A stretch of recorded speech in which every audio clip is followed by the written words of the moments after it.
Hello friend, नमस्कार। स्वागत है आपका आज के वीडियो पे।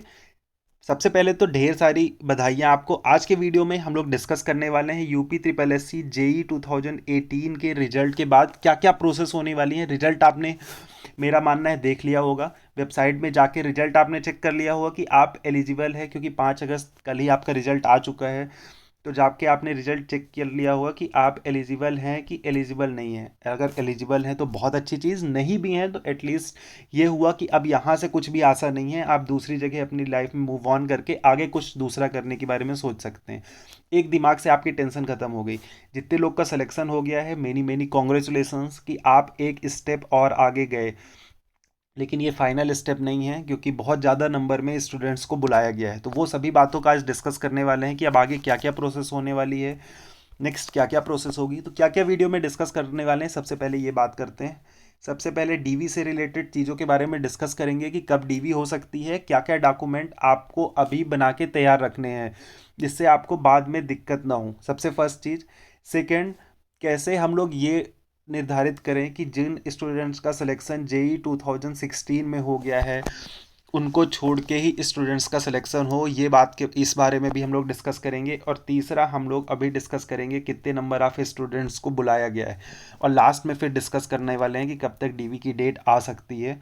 तो ये सब पूरी आज इस वीडियो में हम लोग डिस्कस करने वाले हैं। तो सबसे पहले, जितने लोग का सिलेक्शन हो गया है तो उनके लिए आप अभी से अपने डॉक्यूमेंट तैयार करना स्टार्ट कर दो। तो देखो, डॉक्यूमेंट में क्या चाहिए होता है। डॉक्यूमेंट वेरिफिकेशन में सबसे पहले तो एक, जो भी अपने आयोग की वेबसाइट है उसमें एक फॉर्म होगा, उसमें आपको प्री फिल्ड फॉर्म रहता है, उसको आपको डाउनलोड करना है और उसकी 2 कॉपी मंगाई जाती है। पहली चीज़ ये।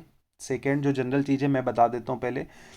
आपको फ़ोटो चाहिए होते हैं, 2 फ़ोटो चाहिए होते हैं। अब आते हैं मेन जो डॉक्यूमेंट वहाँ पे चेक किए जाते हैं। सबसे पहले डॉक्यूमेंट वेरिफिकेशन में आपका चेक होगा 10th की मार्कशीट। तो 10th की आपके पास ओरिजिनल मार्कशीट होनी चाहिए। ओरिजिनल चाहिए होगा, वो आपको वहाँ पे देना पड़ेगा। अगर किसी के पास नहीं है तो अभी उसकी व्यवस्था कर लो, क्योंकि बहुत सारे स्टूडेंट्स की गुम भी जाती है।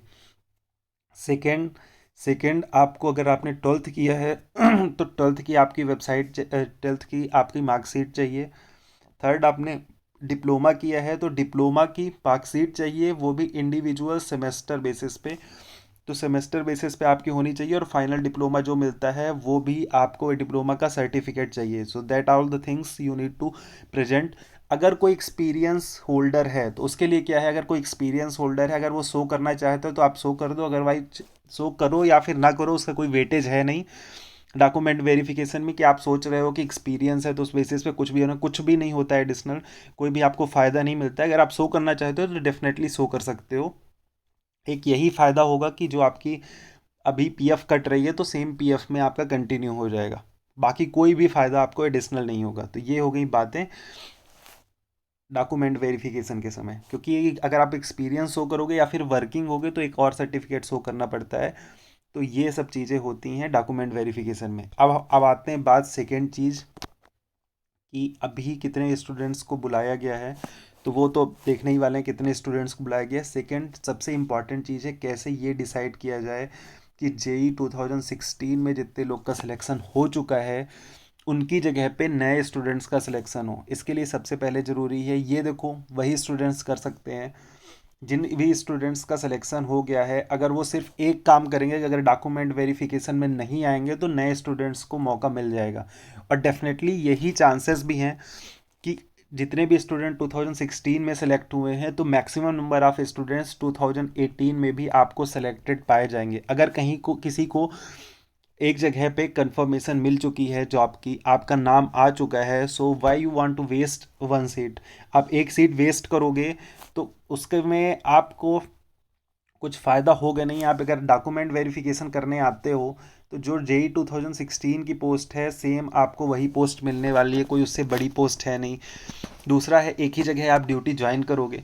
और थर्ड, एक सबसे बड़ी गलत चीज़ ये हो जाएगी कि एक स्टूडेंट्स जिसका भविष्य बन सकता था तो उसका उसका सिलेक्शन नाम से हट जाएगा। क्योंकि डेफिनेटली बहुत सारे स्टूडेंट हैं जो 2016 में भी सेलेक्ट हुए हैं और 2018 में भी उनका नाम है, मेरे जानने वाले ही बहुत सारे लोग स्टूडेंट सेलेक्ट हुए हैं।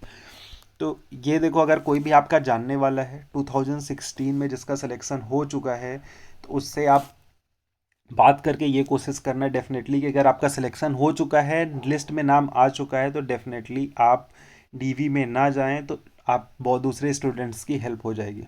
तो that one thing you can do. आप ट्वीट भी कर सकते हो किसी तरीके से, अगर रीच आउट कर सकते हो स्टूडेंट को 2016 सेलेक्टेड वाले को, तो इस तरह से एक प्रोसेस हो सकती है, क्योंकि उसके पहले से ही उसके पास एक गवर्नमेंट जॉब है। तो that is the one thing. अब आते हैं कब तक आपका डॉक्यूमेंट वेरिफिकेशन हो सकता है। तो डॉक्यूमेंट वेरिफिकेशन के लिए आप जान लो, डॉक्यूमेंट वेरिफिकेशन बहुत जल्दी होगी, मैं बताता हूँ कब होने वाला है। इसके पहले देख लेते हैं रिजल्ट में क्या क्या और चीज़ें थी जो आपने को ध्यान देनी थी। सबसे पहले ये देखो, 1477 जो वैकेंसी आई थी उसमें से भी कुछ पोस्ट कम की गई हैं। 1477 स्टार्टिंग में वैकेंसी आई थी, और बाद में फिर कितनी पोस्टें कम की गई हैं उसका भी डिटेल यहाँ पे दिया हुआ है। सबसे पहले क्या है कि सिंचाई एवं जल संसाधन विभाग में 50 पद कम कर दिए गए थे, तो 287 की जगह 237 लोग को उसमें सिलेक्शन हुआ है। राज्य मंडी परिषद में सिविल इंजीनियर के 58 पदों को घटाया गया है, और मैकेनिकल और इलेक्ट्रिकल के 10 पदों को घटाया गया है। इसके अलावा तीसरा, आर्थिक रूप से कमजोर ईडब्ल्यूएस वालों के लिए तो वैकेंसी पहले थी, आपने ये जरूर नोटिफिकेशन देख लिया होगा कितने स्टूडेंट्स का सिलेक्शन हुआ है, कितने जनरल कैटेगरी में, ये कितना फाइनल स्टूडेंट्स का सिलेक्शन होना है इसकी लिस्ट है। कि आपका जो भी विशेष सचिव आवास एवं शहरी नियोजन विभाग है उसमें विद्युत एवं यांत्रिकी मीन्स मैकेनिकल और इलेक्ट्रिकल के 32 जनरल के होंगे, एससी के 28, 3 के ST, 37 OBC, EWS 11, total 111 students का सिलेक्शन होना है।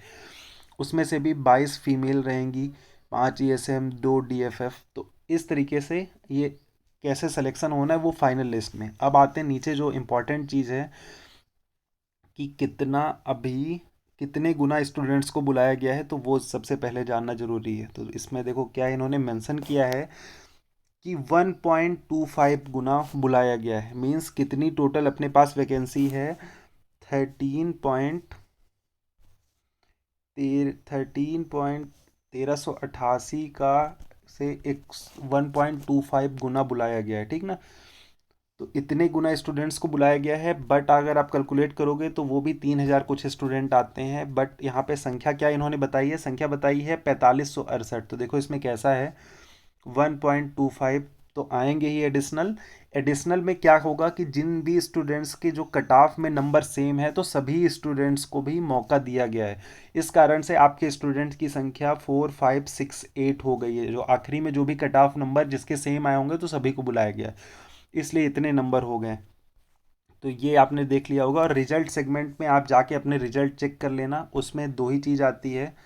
रिजल्ट सेगमेंट में जाके चेक करोगे तो उसमें आपको पता चल जाएगा you are eligible for next round या नॉट। अगर एलिजिबल होगे तो आपको डॉक्यूमेंट वेरिफिकेशन के लिए बुलाया जाएगा। अब आते हैं कब तक डॉक्यूमेंट वेरिफिकेशन हो सकता है, जो बहुत इंपॉर्टेंट है। तो देखो डॉक्यूमेंट वेरिफिकेशन जो होगा, जो डॉक्यूमेंट वेरिफिकेशन की डेट मुझे जो सूत्रों से पता चली है, मेरे सूत्र ने तो कहा था कि आपका 12 अगस्त को, आपका 12 अगस्त के पहले पहले रिजल्ट नहीं आएगा। आपको पता होगा, बट रिजल्ट पहले आ गया तो बहुत खुशखबरी की बात है। डॉक्यूमेंट वेरिफिकेशन जो होगा आपका विद इन 1 वीक आपका नोटिफिकेशन आ जाएगा कि कितने स्टूडेंट्स का कब तक नोटिफिकेशन, कब तक आपका डॉक्यूमेंट वेरिफिकेशन होगा। ये बहुत लंबी प्रोसेस होती है, दिन में 40-50 स्टूडेंट सिर्फ ये कर पाते हैं, और महीनों तक 1 मंथ तक करीब ये डॉक्यूमेंट वेरिफिकेशन करते हैं। तो आप ये मान लो अभी विद इन 1 वीक आपके पास टाइम है, तब तक डॉक्यूमेंट कलेक्ट कर लो। इसके बाद आपके के 1 वीक या फिर 15 डेज के अंदर आपके डॉक्यूमेंट वेरिफिकेशन स्टार्ट हो जाएंगे। तो that was the whole process. और कॉन्ग्रेचुलेसन्स, लास्ट में भी जितने भी स्टूडेंट्स का सिलेक्शन हुआ है, सेकेंड है 2016 वालों को रीच आउट करने की कोशिश करो जिससे नए स्टूडेंट्स का सिलेक्शन हो जाए। And that's all for today's video. अब आपके हाथ में कुछ नहीं है, अब जो 2016 वाले नहीं जाएंगे तो उसी कारण से नए फ्रेश स्टूडेंट्स का सिलेक्शन हो सकता है, अदरवाइज 2016 वालों के हाथ में 2-2 जॉब हो जाएगी, इतना ही हो पाएगा। ओके।